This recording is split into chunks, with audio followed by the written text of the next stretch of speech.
ঝলমলে রুদ্রোজ্জ্বল আবহাওয়া, শুনশান নীরবতা সিলেট বিমানবন্দর এলাকা জুড়ে। অরেঞ্জ আর্মিদের আগমনে নিশ্ছিদ্র নিরাপত্তার চাদরে ঢাকা পুরো এলাকা। অবশেষে দুপুর ১টায় ঢাকা থেকে ফ্লাইট নামে সিলেটে। দীর্ঘ ১১ বছর পর আবারও বাংলাদেশে নেদারল্যান্ডস ক্রিকেট দল।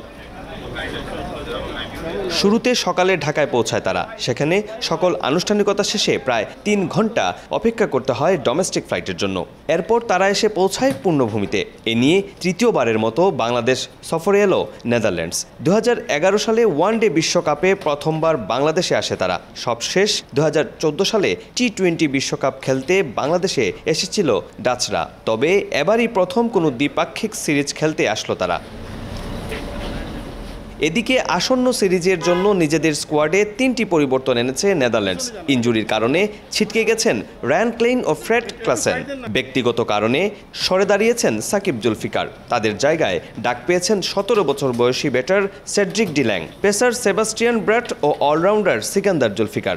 অনূর্ধ্ব ১৯ পর্যায়ে দুর্দান্ত পারফরমেন্সের পর জাতীয় দলে সুযোগ পেলেন এই তরুণরা।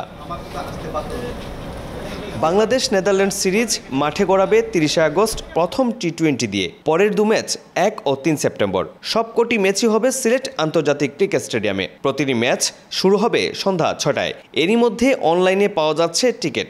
সর্বনিম্ন ১৫০ টাকা থেকে সর্বোচ্চ ২০০০ টাকায় টিকিট কিনে নয়নাভিরাম প্রাকৃতিক সৌন্দর্যে ঘেরা চা বাগানের অপরূপ দৃশ্য আর ফ্লাড লাইটের আলোয় পুরো ম্যাচ উপভোগ করতে পারবেন মাঠে আসা ক্রিকেট প্রেমীরা। এদিকে সফরকারীদের আগমনের দিন বিশ্রামে কাটিয়েছেন টাইগার ক্রিকেটাররা। এর আগে গতকাল সন্ধ্যায় নিজেদের মধ্যে ভাগ হয়ে একটি ম্যাচ খেলেছিলেন বাংলাদেশ দলের স্কোয়াডে থাকা ক্রিকেটাররা। বৃহস্পতিবার নিজেদের প্রথম অনুশীলন সেশনে নামবে নেদারল্যান্ডস ক্রিকেট দল। অপু বণিক, সময় সংবাদ, সিলেট।